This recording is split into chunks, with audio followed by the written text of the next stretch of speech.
I'm Autumn Lockett. And this is Mitch Randall. And you're listening to Good Faith Weekly. On this episode of Good Faith Weekly, we are going to catch up with Autumn and her family, as well as take a deeper dive into ethicsdaily.com's weekly series about mental health during the pandemic.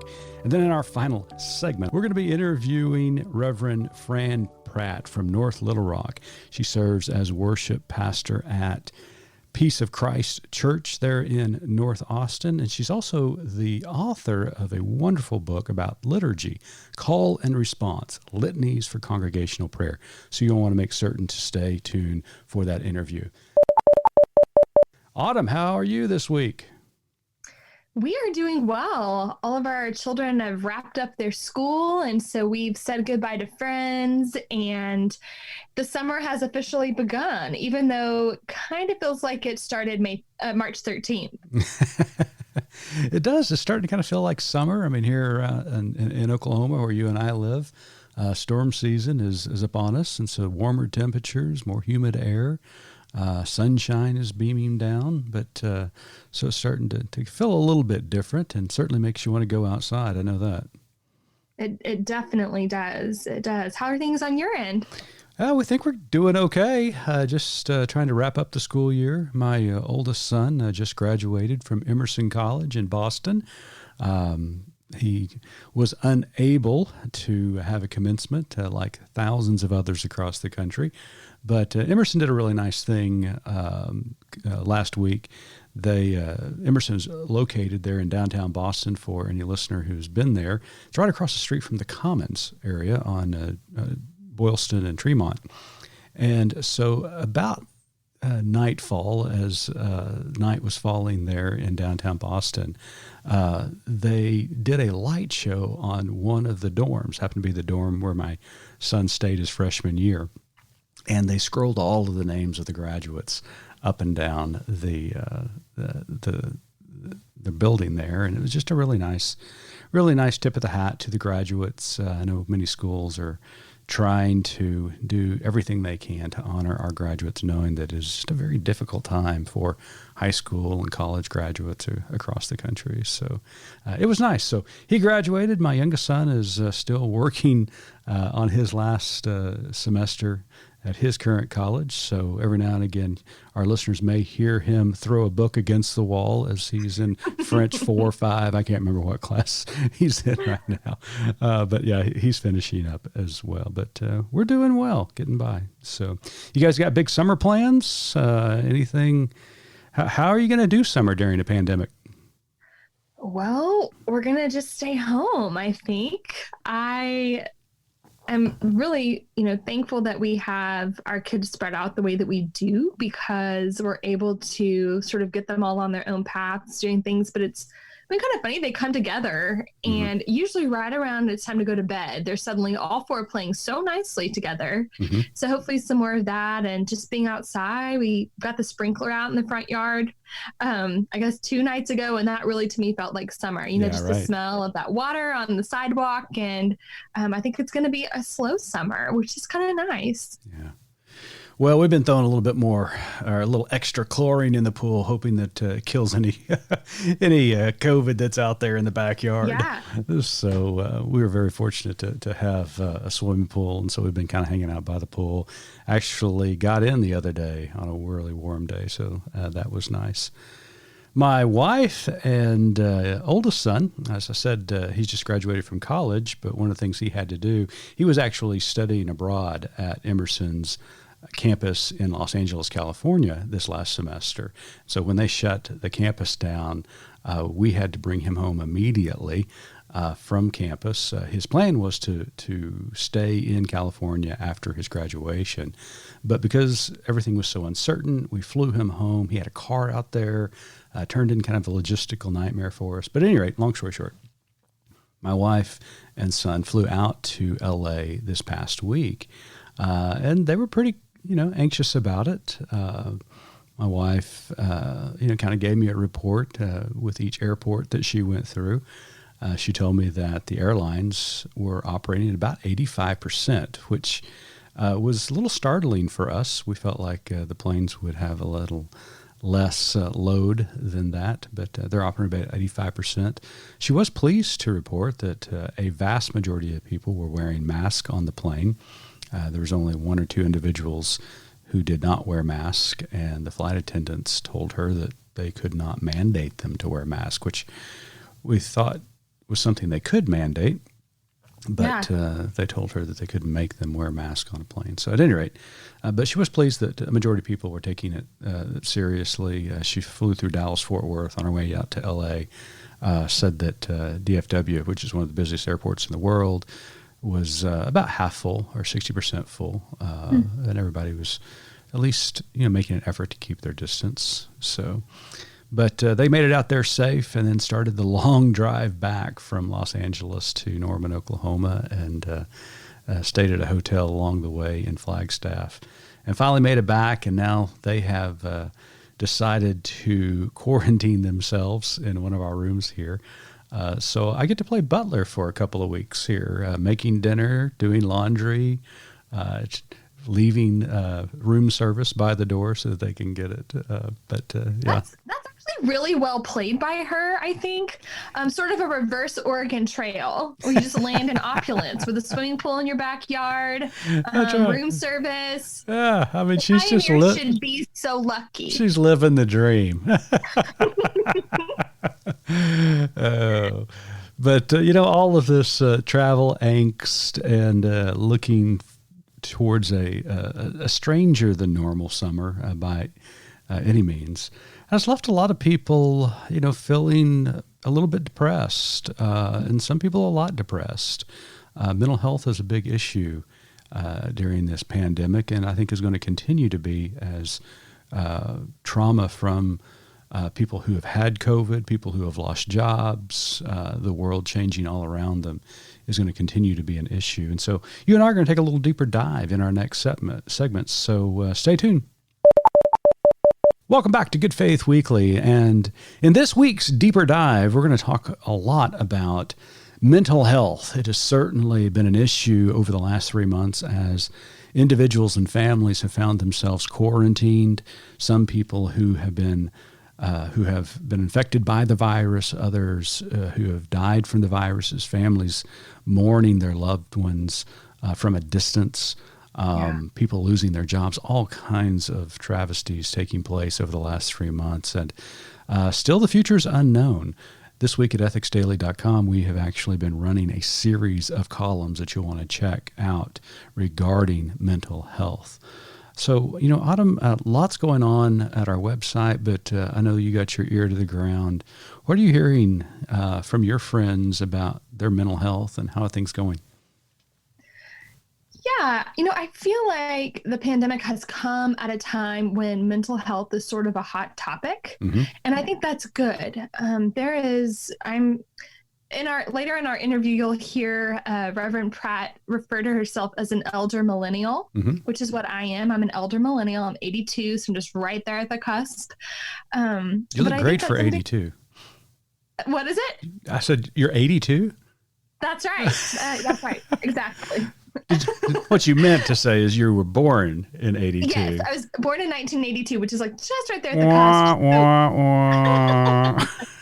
I was born before 1982. You were? Yeah, just a few years. That's okay. We represent a cross section of the nation between the two of us. All right, keep the positive spin going. That's all I do. Just spin it positive. Absolutely. That's why you hired me. That's exactly right. Yeah. But I think the millennials have really brought the discussion about mental health to the forefront, and thank goodness. Oh, absolutely. Because it's so necessary right now. Yeah, I mean, I was reading an article. In fact, you and I were talking about it before we recorded this segment by Kristen Arnold. Talked about 7 issues your family must navigate during the COVID-19 crisis: fear, guilt, grief, technology, communication. All of these play a part in, taking a really significant amount of our time, our energy, and it is costing us, and our mental health is suffering because of it. And she does a nice job laying those things out. And people need to check out that article at ethicsdaily.com. But, families are suffering and they're trying to get help. And, we had another article by Monty Self, who's a senior staff member over at Baptist Hospital in Little Rock, Arkansas, talk about, fortunately, there are a lot of people who are able to have access to mental health, even during the pandemic. Telehealth is a big issue right now. But even though the ACA was passed years ago, there are still people who do not have access to mental health. Yeah. And there, even when you're ready to overcome the stigmas that exist all around them, you're right. There are so many barriers, and insurance companies state by state are, allowing virtual visits, not allowing virtual visits. And, this is one of those times when universal healthcare sure would be nice that we could all have the same access, and not just to mental health, but also to, physical health. Yeah. And you talked a minute ago, and I think you're so right. You mentioned that the millennial generation has really put mental health on the forefront of everybody's minds and the importance of it. Rebecca Gordon from North Carolina writes a beautiful article this week talking about the importance of mental health for emerging adults. And, I mentioned my son a moment ago, and in fact, my article on Thursday at Ethics Daily talks about him and his generation graduating into this world that is not only unknown, but unprecedented. Yeah. An economy that is teetering, a job market that we haven't seen since the Great Depression. And it wasn't that long ago that we were suffering through the Great Recession. And now here we are teetering once again on economic collapse. And the mental health that the mental health toll that it takes upon an emerging generation, that really my heart goes out to them and what they can do. And even your family, which we've talked about before, has suffered greatly during this pandemic. Your husband lost his job. Yeah, he did, and it's a lot of pressure. There's a lot of anxiety that comes with different pressures coming from, just navigating being a parent and the financial burden, and then just the physical toll of trying to keep your children safe. Right. And trying to tell them in a developmentally appropriate way how they can be safe, and, trying to talk our children into, if they're going to be out and going to be near people, how do you teach a 4-year-old to wear a mask? Well, you've done normal. Yeah, you've done a great job of educating your children. And in fact, at ethicsdaily.com, your article is out, and you do a beautiful job of describing from a child's perspective how they are enduring this pandemic. And it was very creative, but very well done. And you and Josh have done a great job educating your kids and giving them the tools to deal with this. Well, we're all hot messes together, basically. What happens at our house. Well, one thing that you mentioned in your article that I thought was really important is, we've said the word millennial a few times, but just there's been a lot of generational division. And I think it's really easy during a time of crisis for one generation to point fingers at another. And as you mentioned, your son is Gen Z, is that right? Yep. Yeah. He just is after, he's almost a millennial, but not quite. Okay. So, these Gen Zers, as you mentioned, are graduating, they're, coming into adulthood at a time when no other generation can really help inform their next steps, because no one has ever experienced anything like this. No one on the earth today has experienced quite the cataclysmic, situation that they're experiencing. That's exactly right. And they've experienced these horrific moments all of their lives. I mean, my son was born in 1997. My youngest son was born in 2000. So both of them, grew up in a world that they really didn't know anything else post 9/11. And then you think about everything that's happened since then. We've had two elongated wars. We've had climate change, the catastrophes from climate change. We've had domestic terrorism. We've had mass shootings, both in churches and in schools. We've had numerous things. The Great Recession, for crying out loud, and now this pandemic. This generation of 18 to 25-year-old young people have gone through so much. I contend that this generation will point the way for us to come out of this a stronger people. Yeah. And I look for them for hope, for for creativity, for energy, and for a path forward, because they have lived this all of their lives, and their resilience and resolve is outstanding. So I'm hopeful for the future. Absolutely. Well, speaking of the future, we're going to speak to Reverend Fran Pratt, I should say, who is the worship pastor at Peace of Christ Church in North Austin. And she's going to talk about the importance of liturgy during pandemic, but also the importance of liturgy from a day-to-day life as well from a Sunday morning worship perspective. So you want to stay around for that interview. Welcome back to Good Faith Weekly, and in this episode, we have a very special guest with us all the way from North Austin, Reverend Fran Pratt, who is the worship and liturgical pastor at Peace of Christ Church there in North Austin. And she's also the recent author of a wonderful book called Call and Response, Litanies for Congregational Prayer. Fran, welcome to the pod. Thanks for having me. I appreciate it.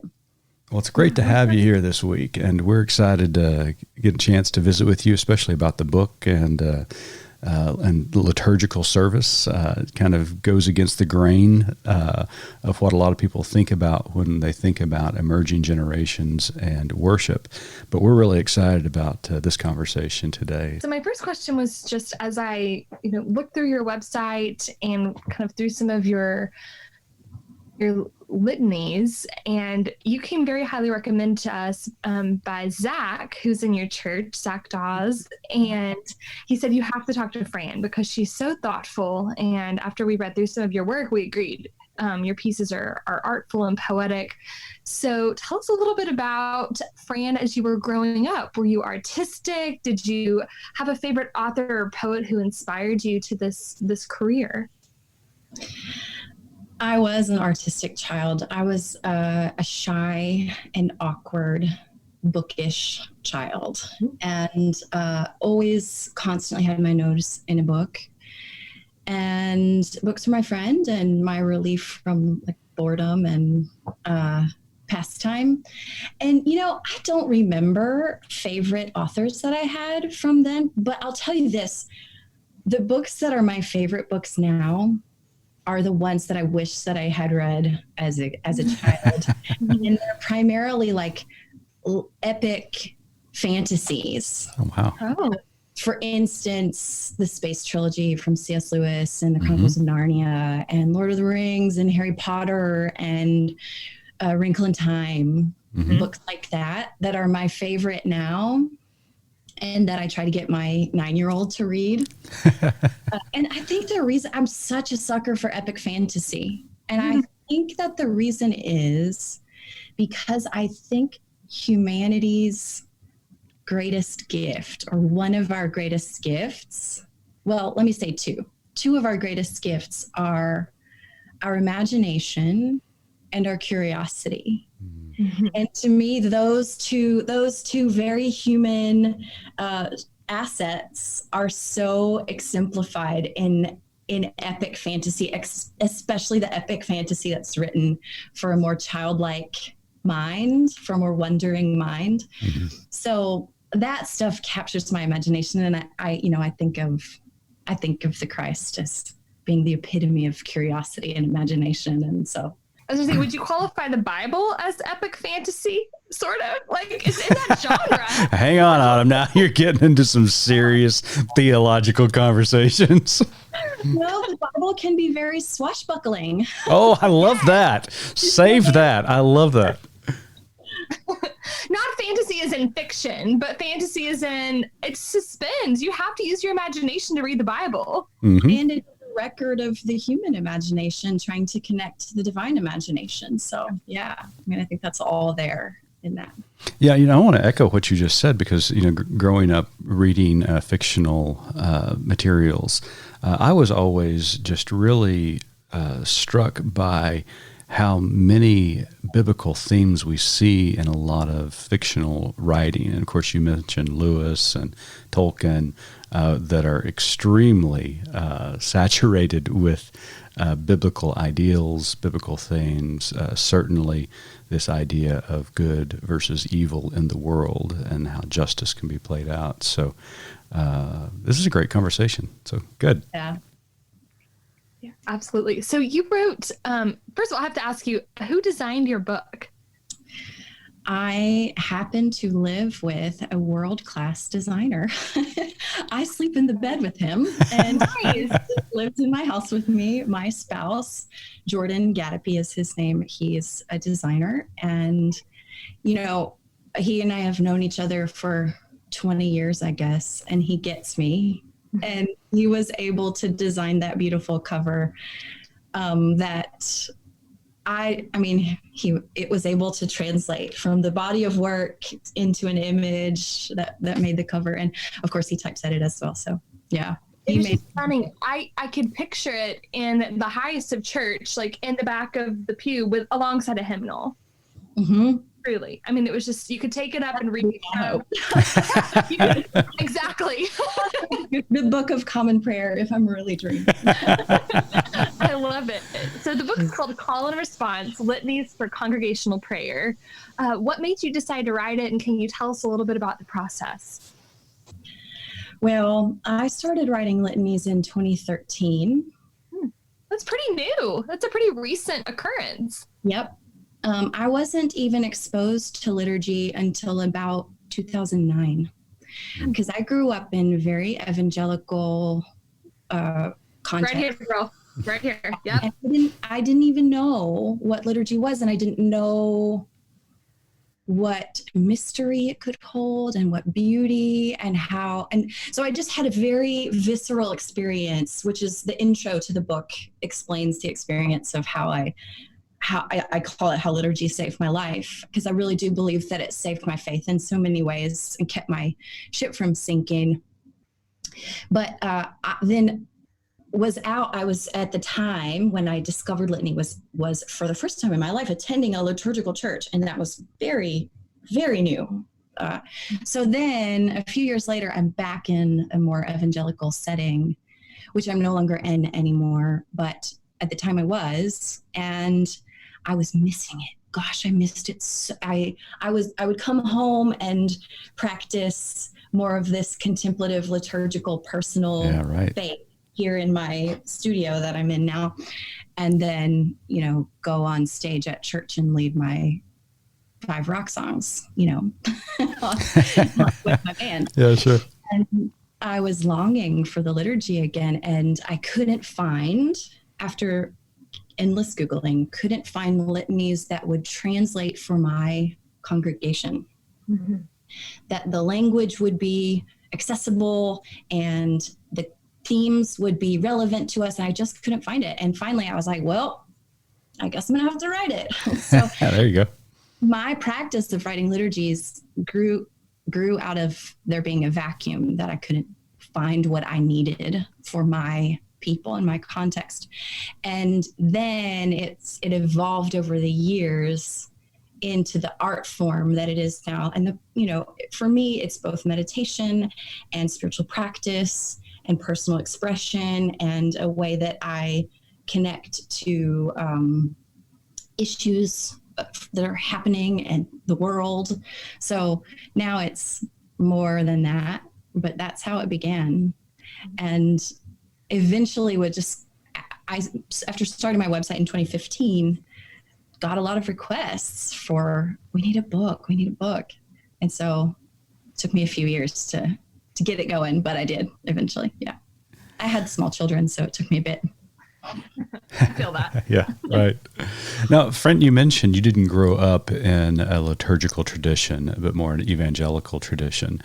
What is one of the really, I don't know if it's a recent trend or not, but it seems to be fairly recent, is the emergence of liturgical worship being very appealing is not the right word, but maybe I don't know. Help me out. Do what? I call it resonant. Yeah, resonant. It resonates with the younger generation, which goes against kind of modern day thinking. But there seems to be this connection with a younger generation that liturgy is resonating with them and is meaningful for them, and is essential to their spiritual formation. Do you see that as you talk to churches, worship leaders around the country, and if so, why is that happening? Well, I do see it. And the place I live is at the intersection of liturgical and modern styles. And I'm moving away from using the word worship to refer to services. I can explain, but that's where I live. Sure. At that intersection. And a major message that I try to get across whenever I'm speaking to groups is that those two are not exclusive. We can draw from both streams. And I think, I'm technically a millennial. I'm just a very elder millennial. Mm-hmm. And I think my generation, and I don't know that I can speak for all the generations, but I can speak for elder millennials. We are bucking against what is performative and looking for the thing that is more internal and intuitive and authentic. And for me, that means we bring in a slew, a buffet of art forms to reflect our spiritual practice that isn't just, what I used to do with the 3 fast songs and 2 slow songs and the guitars and the drums and stuff. Sure. Yeah. So do you think, no, that was a great answer. So do you think, especially the artistic component of it, and there is, and I don't mean that in a very trivial sense, but a very meaningful and inspirational sense, because you enter into liturgy. You are part of the liturgy, and the liturgy is part of you. It's very relational when you're citing a text, or when you're praying a text, or whether you're, lighting incense or a candle or whatever the exercise might be. Do you think there's this genuineness to it, this beauty about it that is connecting to people? Because, the world we live in, obviously, we're trying to find beauty and meaning and purpose every chance we can get. And in the liturgies, it opens a door for us to discover those things. I think it does open the door to us. And I don't think that it resonates with everyone. I think there are different kind of personalities that are in your congregation, and some people resonate more with music, and some people resonate more with word, and some people resonate more with ritual, as in physically embodied doing. Mm-hmm. I think we are longing for beauty, and something that Matthew and Aurelia are my co-pastors at Peace of Christ Church. We sort of a touchstone that we return to over and over again is we refer to what we're making in any given gathering, whether it's a gathering in which we're physically together or a gathering that's virtual that we stream on Facebook Live or whatever. We refer to it as making sacred art. Mm-hmm. And, I believe that beauty nourishes the human soul, and we need it to survive. And some years ago, I read a book called Beauty Will Save the World by Brian Zahnd. Mm-hmm. And that book really helped me to articulate this, what I am seeking and trying to build, which is a faith and a religion that is winsome and beautiful and inclusive and welcoming. And the other component to that is the language that we use, because in a lot of ways, our language determines how we think, how we speak about things, determines how we think about things. And so we need our language to be as beautiful and robust as ever it can be, so that we can make meaning, so that we can, find the essence of the divine in the chaos that we're all living through. So those are touchstones for me in terms of creating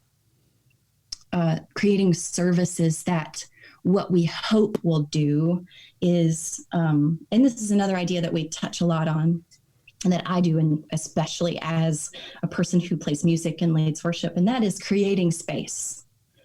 Any given gathering is, I'm doing the best that I can to help facilitate and create a space in which people can connect to the divine, which is not my work. My people connecting to the divine is not up to me, but creating a space that is sacred and holy and beautiful and welcoming, that I can participate in.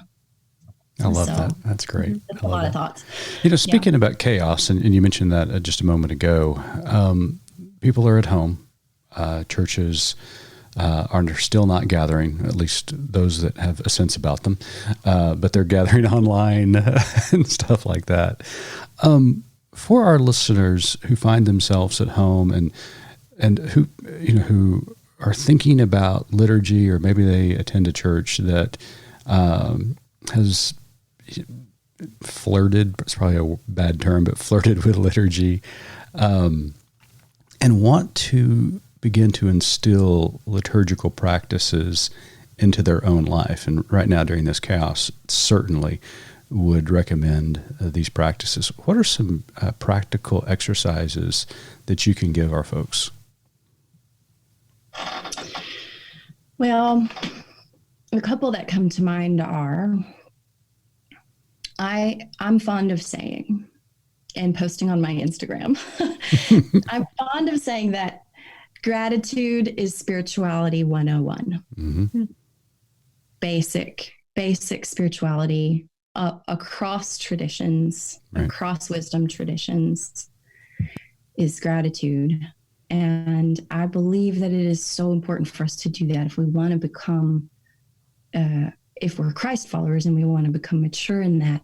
One of the most important things we can do is learn to practice gratitude. And the reason that that's for me so fundamental is that it helps us learn to pay attention, which is, I think, what the essence of worship is, learning to pay attention. And I also think it's the essence of what prayer is. It's just learning to pay attention. Because if we're not paying attention, then we're never going to see the divine that's all around us. And we're never going to see the evidence of the divine that literally, if you learn to look and you get like your spiritual antennae developed, you will begin to see, you'll begin to be able to behold in any given moment or situation. And I think gratitude is a foundational practice for learning to do that. Learning to say, okay, things are crazy here. What can I at least dial down in this moment and either write or speak gratitude for? It helps us connect both to the present moment and to pay attention to the divine in the present moment. So that's my number one. Yeah, sure. Yeah. And after that, I would say, if you want to become a liturgical person, start reading poetry every day. Ah, nice. Any poetry, any decent poetry, at least. Because I think poetry does a similar thing for us. You know, the poets of the world, who are often the prophets of the world, they have an ability to pay attention to the world in a way that people who aren't clued into poetry and poetic forms don't necessarily have that muscle built.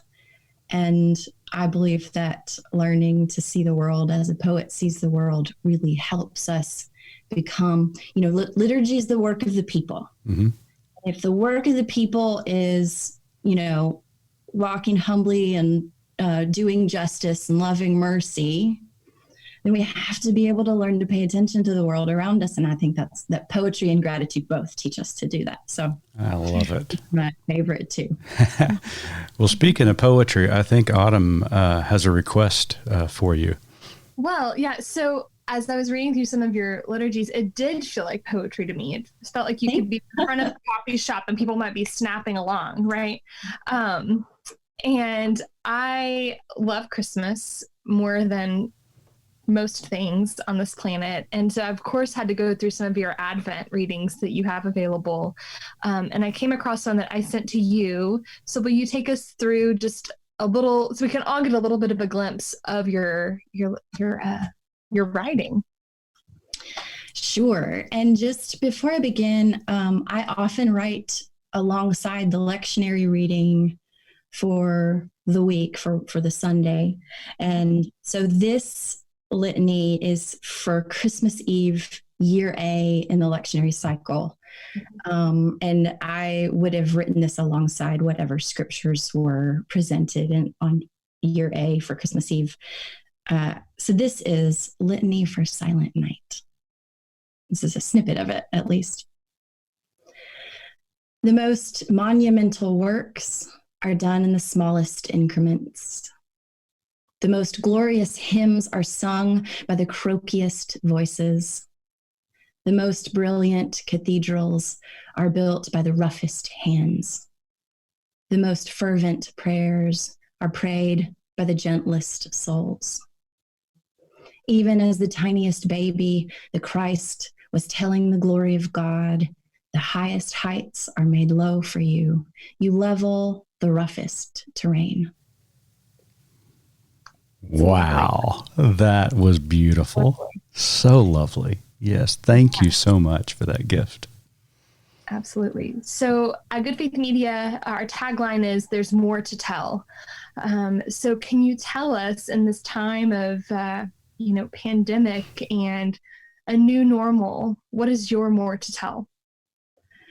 I always want people to remember that anything that I do, any liturgy I create, can't take the place of your own personal spiritual practice, because you can't outsource your spiritual work.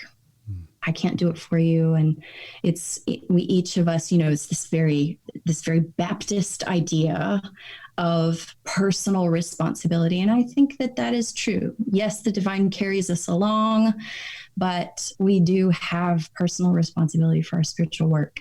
So, I always want to say, read and pray the prayers that I write, but they'll never take you all the way where you need to go. Hopefully they'll help you, but your spiritual work is your own. And alongside of that, these litanies are prayers at their most fundamental level. They're prayers. They're just that. And prayer is a really simple thing. And I conceptualize prayer more, as I've been saying, as attention than anything. I think it's about attention and beingness and awareness. Mm-hmm. And I think that so much of prayer is beyond language. The medium that I work in is language. Yes, it's words. And I think our language is so important, and I can back that up, and I can give you data about how important language is and how important it is to speak of the divine in robust terms and to not limit the divine according to, whatever our boxes are that we have, like gender or what have you. But prayer is beyond language, and the divine is beyond language, and I can't do your spiritual work with you with words alone. I love that. Well, Reverend Fran Pratt, thank you so much for being with us on Good Faith Weekly. We have enjoyed this conversation immensely. Thanks. I have also enjoyed it. So now that we've all wet our whistle with your liturgy, how can we access it? Well, most of my weekly writing that I do, which I write every week, at least one, if not more, litanies, and those are available to my patrons on Patreon, which is patreon.com/Fran Pratt. And there's an archive of litanies also available on my website, which is franpratt.com. Although in 2019, I realized that I had to make the work sustainable for myself and my family. And so I shunted more of the majority of my writing to Patreon. Mm-hmm. And in the book is available. It's available at Sacred Ordinary Days, and it's also just available on Amazon. Okay. Great. And the name of the book is Call and Response, Litanies for Congregational Prayer. So make certain you log on to Amazon or other sites and pick it up. It's going to be a great read. Thanks, guys. Fran, thank you so much for joining us, and appreciate everybody tuning in this week. Tune in next week as we're going to come back and talk about where culture and faith intersect.